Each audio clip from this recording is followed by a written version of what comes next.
Social Perspectives is brought to you by Everett and Kenny. What's up, world? Welcome to Social Perspectives. I'm J. Gentile Everett. The question I raise today is, who are you? Do you really know? Have you discovered the wonderful being that resides in your body? These are some of the questions we will raise in this show in an attempt to assist you in finding the missing part of yourself. If you are like so many others who occupy our world, do you think about all the wonderful things you have missed in your life? There is a special person just waiting to burst through the iron curtain of your life, excited about altering and fixing so many things you perhaps did. And you now stand in abject dejection over your past decisions. Well, there is some good news. You can overcome them and move into a pleasant destiny that will bring you enormous fulfillment and contentment. So stay awake and stay alert. We'll be right back.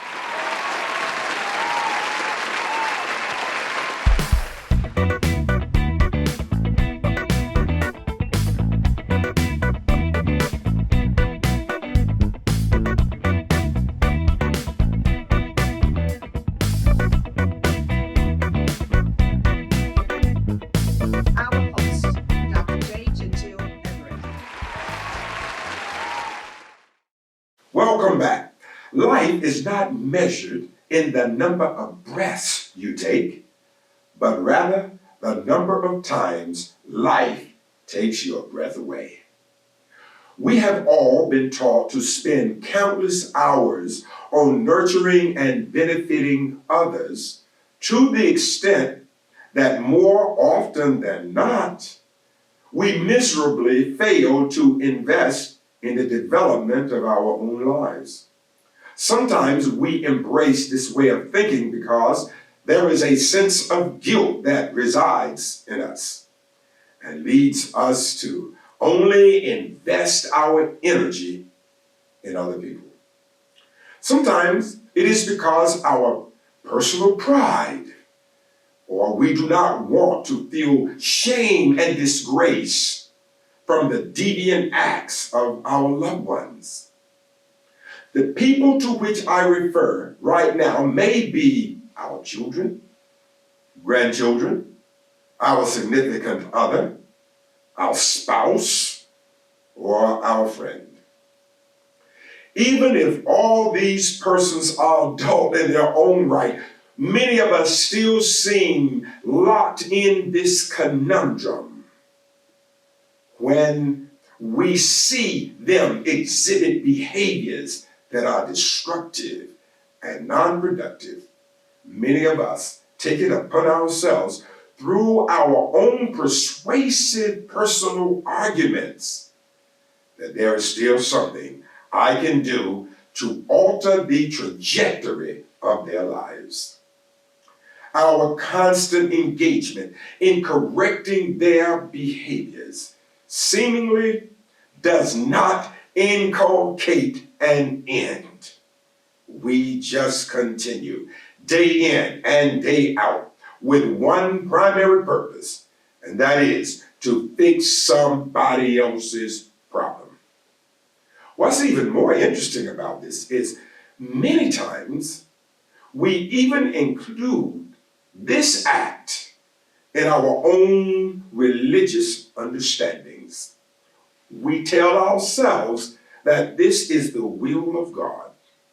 We will from time to time even blend the irrational behavior of those with whom we are emotionally tied to the notion that the problem of others are embedded in the crucifix that God has assigned to us to bear.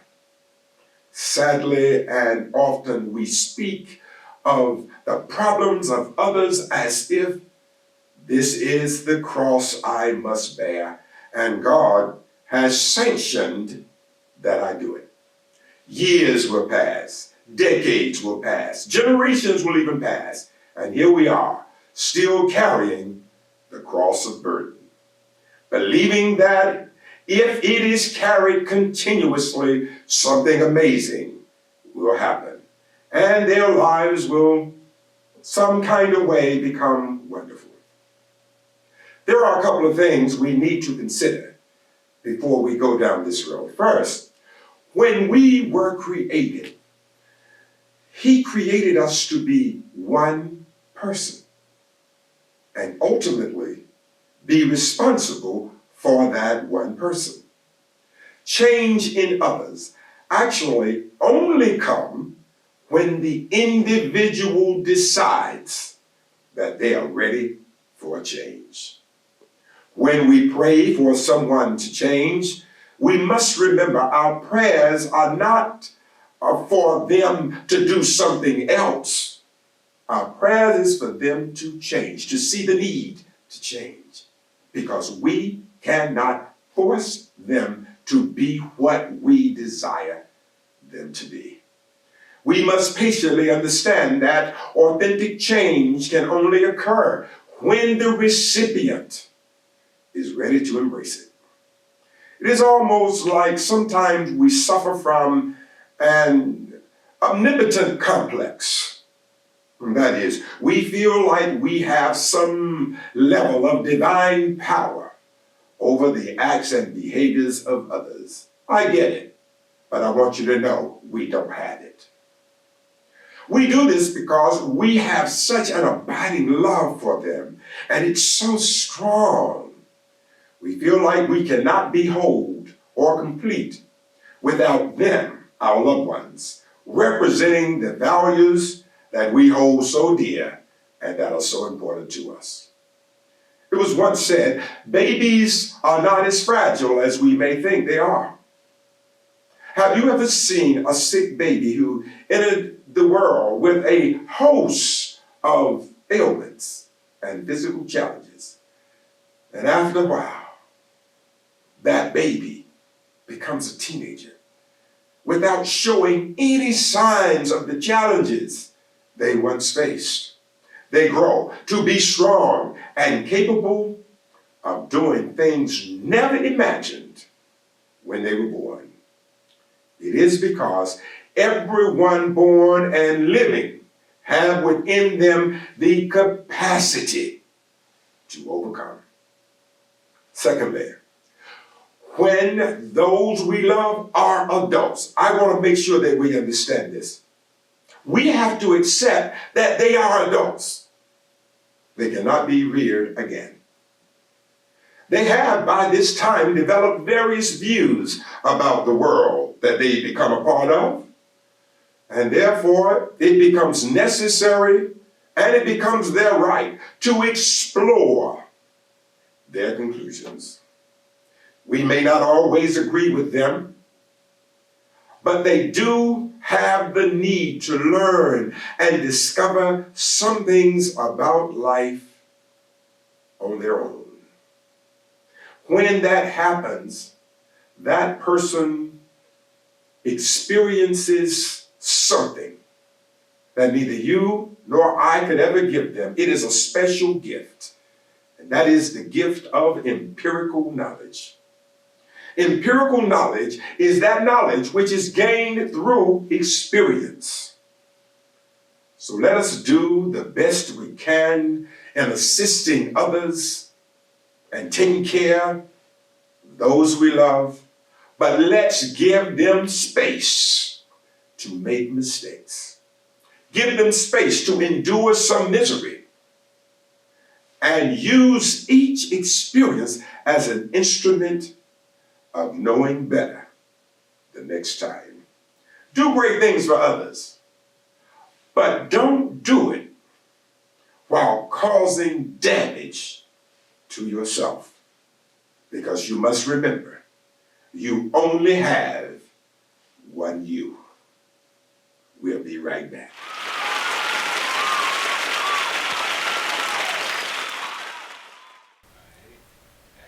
We are excited to share with you our new office that we just opened in the Washington, Maryland area. The phone number is 301-578-5800. That's 301-578-5800. Everett Media.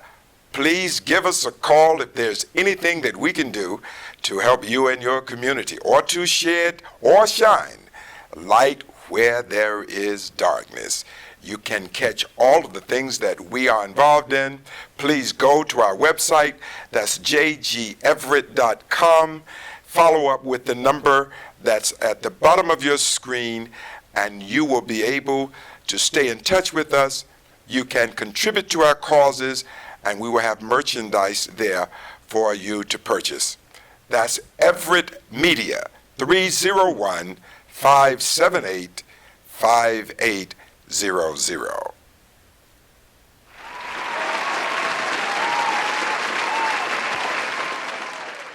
Welcome back. When does our care for others become their crutch? Or when does our help become their hindrance? Because we are all human, we sometimes become victimized by our own kindness.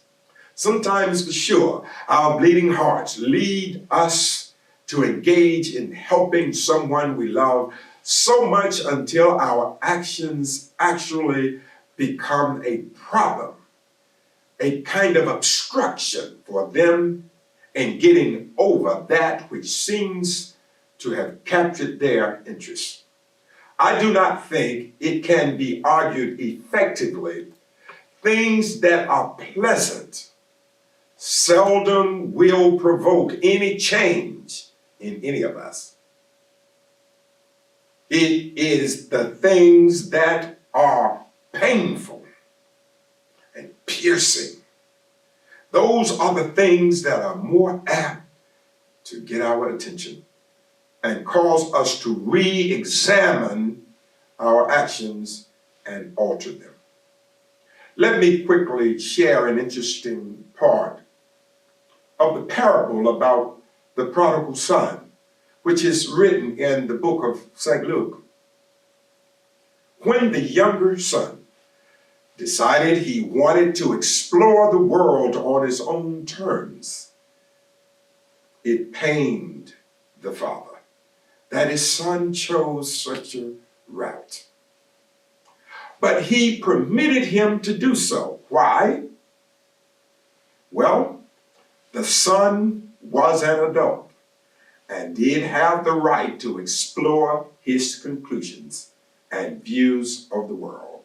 So he did. The father reluctantly stepped aside and gave his son the room he needed to test his conclusions. The son went about his business, armed with the anticipation of a life of leisure and eternal happiness. But in time, he discovered his views were not accurate, nor were they sober.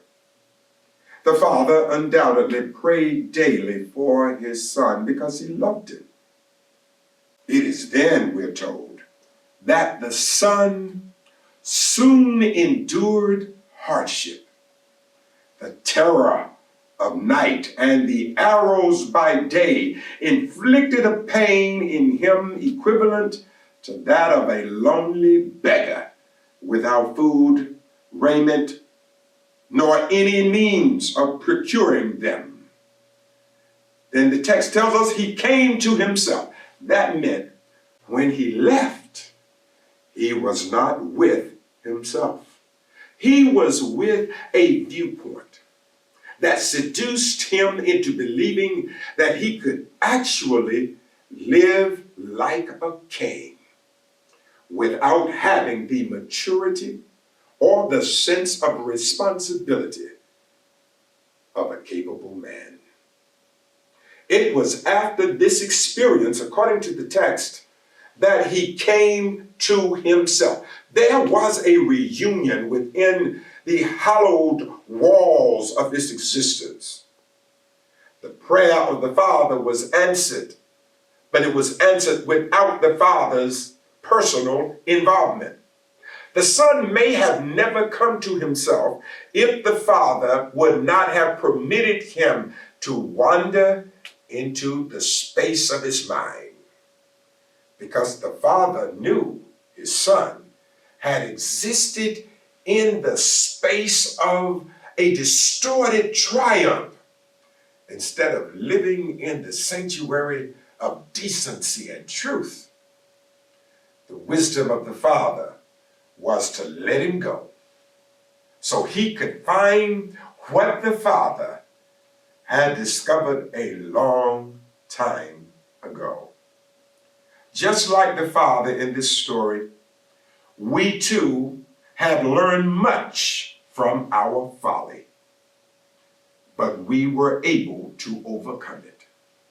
Our inward and personal reunions may not have been pretty, and certainly they may not have come out of a rosy situation. It was probably inflicted with great pain, but we endured and we survived and we lived to talk about it. My message to you today is we should always love and encourage all, especially those with whom we have these special bonds. But we must also remember they too have the right to get it wrong along the way. This is not about being unfeeling nor narcissistic toward others.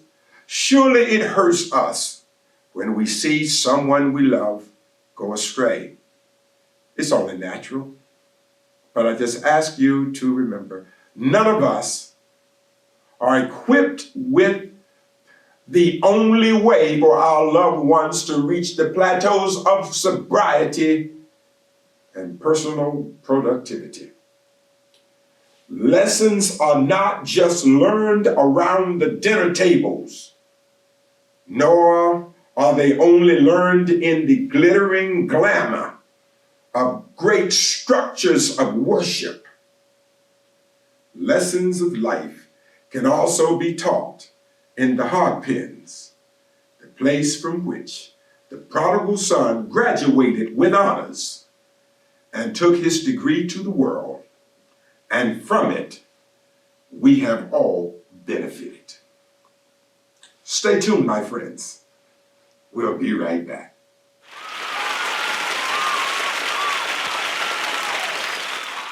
When you're in need of making the old new again with beautiful upholstery, D. Berry's Upholstery is the best, whether it's automobile interior or exterior, boats, church pews, or any residential or commercial seating and the like. Look no further. D. Berry Upholstery's got you covered. Call D. Berry's at 910-276-2265 and experience new again. I want to give a special shout out to a young lady who's doing a marvelous work and trying to help people own their own homes. Her name is Denise Smith, Senior Loan Officer with Carrington Mortgage. Her credentials and contact information are on the screen now. Please get it and respond. They have many programs trying to help minorities and people who otherwise would not have the opportunity to own their own home. She is standing for all of us. Thank you, Denise, for all that you have done and will do for those that will be contacting you. Tell Denise J. Gentile Everett asked you to call. Welcome back to Social Perspectives. Lastly, today I want to talk with you about the power of love. Love is a funny thing. And love is so interesting and so unique. It will literally cause us to do things we never imagined before. It's a very powerful emotional bond.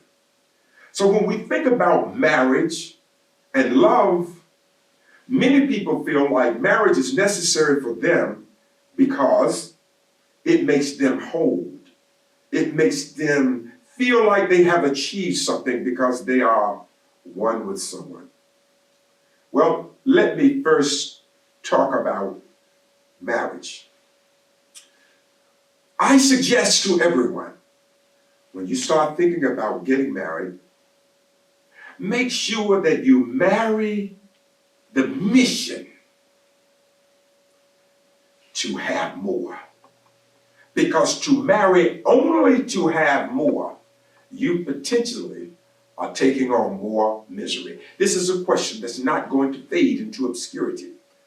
The design of marriage is not a social promotion in the eyes of the unmarried. Does marriage mean either I am no longer stripped or interested in individual independence? Does it mean that now I have to live my whole life totally connected with someone, and every step of the way, in and out of everything, I have no other life? All of the friends that I may have had, am I supposed to abandon them? Am I supposed to live in a cocoon? Is that what I have signed up for? Well, one of the things I want to share with everyone, marriage is a beautiful thing when it is beautiful.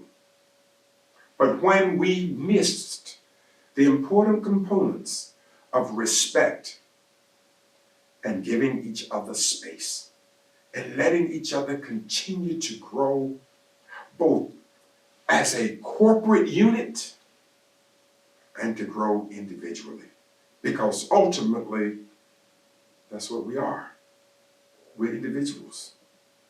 I've been a pastor a long time, and I have seen so many couples disintegrate because someone believes that the other one is not supposed to have friends outside of that marriage. They're not supposed to have any contact with anybody else. I want to suggest to all of you, if love is not respectful, you probably do not have love. Love is not for anyone to embrace their mate or their spouse or even their significant other as mere chattel, something that they own. This is very important because I have seen over the years how many people got married and they thought that it was going to be the greatest decision that they would have ever made. And that was their plan and that was their intention. But because they were only interested in a person and not the person's mission, not the person's destiny, they were just interested in the person. Well, let me tell you, all people have flaws. We have to understand that. Anyone you marry will have flaws. And just like we can go overboard in trying to nurture and give ourselves to so many people to the extent that we wind up losing who we are, people do it in marriage as well. And then they go to the Bible and they read various passages in the Bible, like in Corinthians, for an example. They'll start reading there where they believe then, okay, I'm just supposed to stay and live in misery. Some people have so much religion that they feel like they are doing God's will. And I'm going to tell you, sometimes people suffer from being more educated than what their capacity can handle. I'll deal with that at some other time. But it's a sign of you have all of this information, but you have not yet learned how to process it and appropriate it and how to use it for good and for good for you. I say this because I want everybody to remember God wants you to love. God wants you to have significant relationships, and he wants us to do things for others. But you also have a responsibility to yourself. Quit thinking other people were created for the sole purpose of making you happy. I found out that sometimes you need to make yourself laugh. Sometimes you need to enjoy your own company. You have to learn to enjoy your own life and your own time with yourself. Because let's face it, if you don't like you, what makes you think someone else will like you? So as I leave you today, I just hope that you will remember these little words. If you have love, that's wonderful. But love has to have respect. If love does not have respect, if respect is absent, chaos is present. I'm going to leave you there, and I hope you will remember this message because this is important. I want you to be happy and fulfilled. And I don't want you to feel like you got to run all over the world to try to find it. It's all right there within you. Love yourself to the extent that you will and can be happy, even if you're by yourself. God bless you. We'll look forward to seeing you again. Make sure you check out all of the credits and all of the things we're trying to do. Please help us with this ministry. We're trying to spread the understanding of love so that people can have a life and a life full of fulfillment and contentment. That's what we're about. We're about love. Please contribute to our work.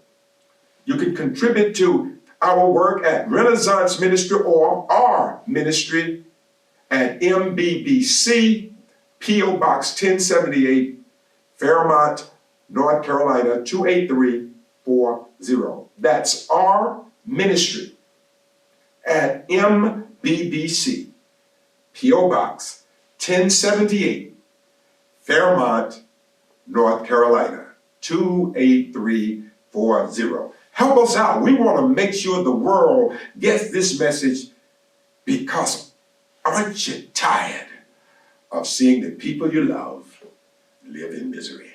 God bless you. I'm J. Gentile Everett. Until next time, be safe, stay alert. We'll see you again on Social Perspectives.